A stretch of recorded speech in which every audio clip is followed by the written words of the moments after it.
The movie starts with the passionate atmosphere of a rugby match in Montevideo, Uruguay, where young teammates bond and bicker over their upcoming championship game, setting the stage for a group of friends whose lives are about to be irrevocably altered by an unexpected tragedy. The group discusses their recent encounters with several attractive girls at an unspecified location, listing names like Graciela, Sylvia, and Beatriz in admiration while dismissing Nelida. They emphasize the importance of keeping a list safe from Gaston and decide to celebrate further before addressing any more personal matters. Later, they reflect on their upcoming graduation and the potential end of shared adventures, with one member expressing emotional concern about this possibility. The scene shifts to the group decides to send their belongings to Diego's cousin and frames them as gifts. During their flight over the Andes, they discuss the treacherous mountain range known for its strong suction effect due to colliding warm and cold air currents, causing turbulence.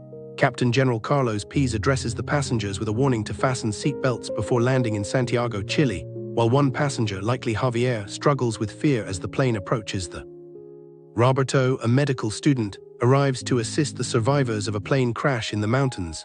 He helps Alvaro, one of the injured passengers, and tries to keep everyone calm as they attempt to use the radio for help, but find it non-functional. The night brings extreme cold, forcing the survivors to huddle together closely for warmth, with cries from the injured echoing through the darkness. The survivors struggle to come to terms with multiple deaths following a tail break that forced some out of the plane. They decide to convert the interior space for treating the injured, removing seats and setting up makeshift medical stations on the sunlit side of the fuselage. Amidst this chaos, they gather supplies from luggage and clothing to help insulate against the cold, while also preparing to handle the deceased until rescue arrives. After a crash landing in the mountains, Nando informs his companion that they hit a mountain, and Susie is resting while their mother tragically died.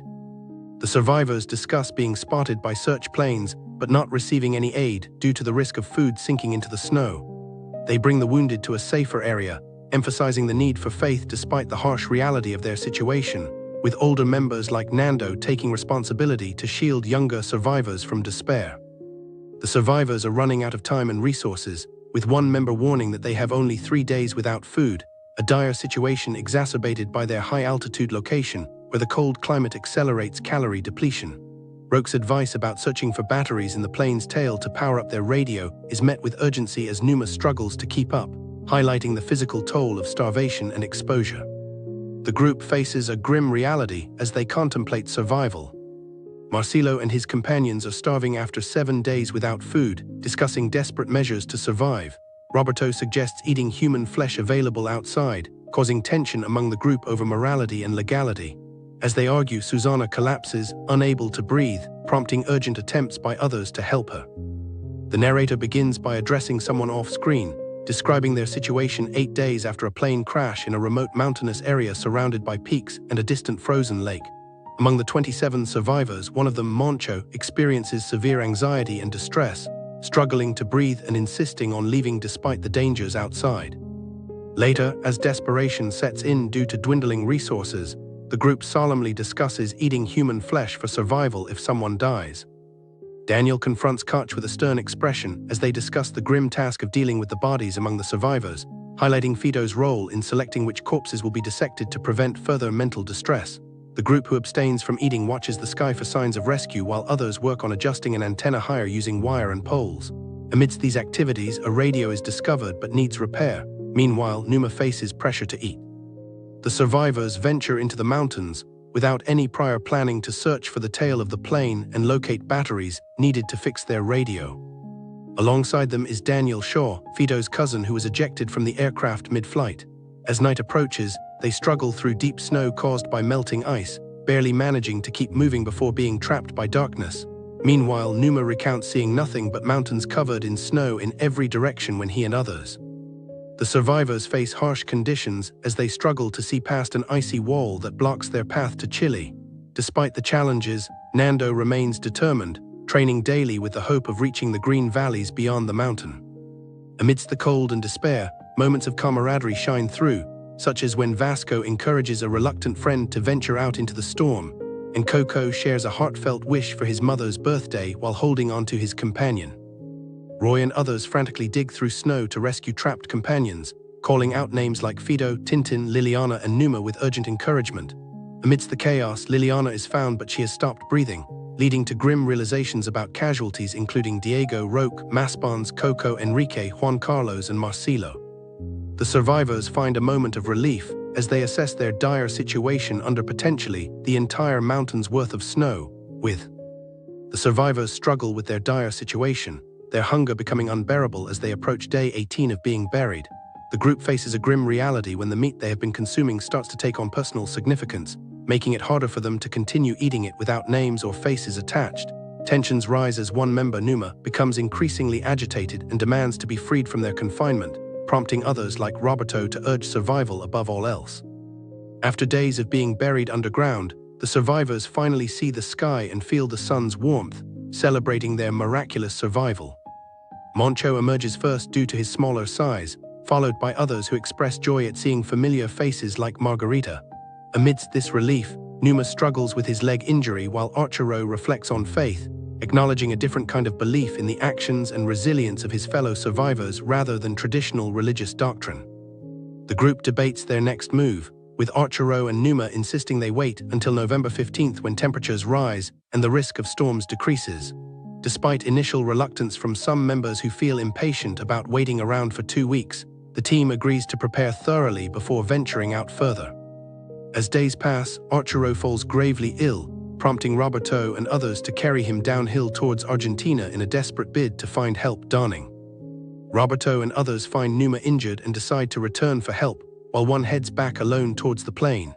Concerned, they try to gather information from Numa, but he is focused on his father's rescue during a previous avalanche where he had been trapped under snow with Liliana beneath him, warning rescuers not to step there as it would endanger her further. 012803. By the time they reached Liliana, she had passed away, leaving the group to dig out their friends, one deceased and another alive.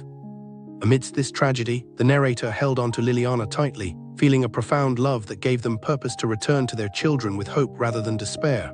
The survivors then encountered Nando, who was accused of laziness but defended his need for rest before training. Later, they discovered the wreckage of the plane containing supplies and managed to retrieve its batteries. The survivors of the Uruguayan plane crash in the Andes are struggling to stay alive as they face dwindling food supplies and harsh conditions. They resort to eating meat stripped from bones, a practice that was once unthinkable but has now become routine. Amidst this hardship, one survivor, Numa, expresses his desire to see his family again and experience life's simple pleasures like dancing and laughing, while another, Pancho, tries to encourage him too. 58 days after the disappearance of the Uruguayan Air Force's Fairchild 571 plane carrying 40 passengers and 5 crew members, a C-47 aircraft is prepared to resume the search in the Andes Mountains. The survivors, led by Roberto, are skeptical about the effectiveness of the search as they have been stranded for 2 months, questioning whether anyone still believes they might be alive. Amidst their despair, Tintin insists on. Numa introduces herself to the group, sharing that she passed away on December 11, 1972. The survivors express their support and encouragement for Roberto as they prepare to depart the next day, hugging tightly and offering words of comfort before parting ways. Carlitos grants permission for others to use his mother's and Sussie's bodies if needed, and the group sets off on day 61 of their expedition west in Chile. Amidst the breathtaking yet perilous beauty of the Andes Mountains, 2 survivors express conflicting views about their future. One insists on pressing forward towards what they believe is a snow-free Chilean valley, while the other refuses to abandon hope of rescue or survival in place. As they prepare to part ways, one survivor decides to stay behind to conserve food for the others, encouraging the remaining pair to continue westward across the valley, convinced that their path. The survivors of an Uruguayan plane crash in the Andes Mountains are desperately calling for help from rescuers, emphasizing their dire need for food and medical assistance after being stranded for 10 days. 2 young men, Roberto Canessa and Fernando Parado, emerge as key figures among the group on day 71 when a Chilean Air Force rescue team arrives to provide aid. The broadcast interrupts with urgent appeals from the survivors about their inability to walk, and on December 22, 1972, Roberto Canessa, Gustavo Zerbino, Eduardo Stroch, Alvaro Mangino, Fernando Parado, Antonio Vicentin, Pedro Algata, Alfredo Delgado, Roy Harley, José Luis Insayat, Ramon Sabella, Javier Methel, Carlitos Miguel Piz, Roberto Francois, Daniel Fernandez, and Adolfo Stroch returned. The survivors of the Andes face an overwhelming homecoming as crowds gather to touch them and hear their stories. Reporters with cameras and microphones along with doctors conducting examinations, bombard the group with questions about what transpired in the mountains. Despite the attention, the survivors feel more like specters than heroes due to their sunburnt skin, skeletal frames, and grime-covered bodies. They carry a heavy burden of unanswered questions and a responsibility.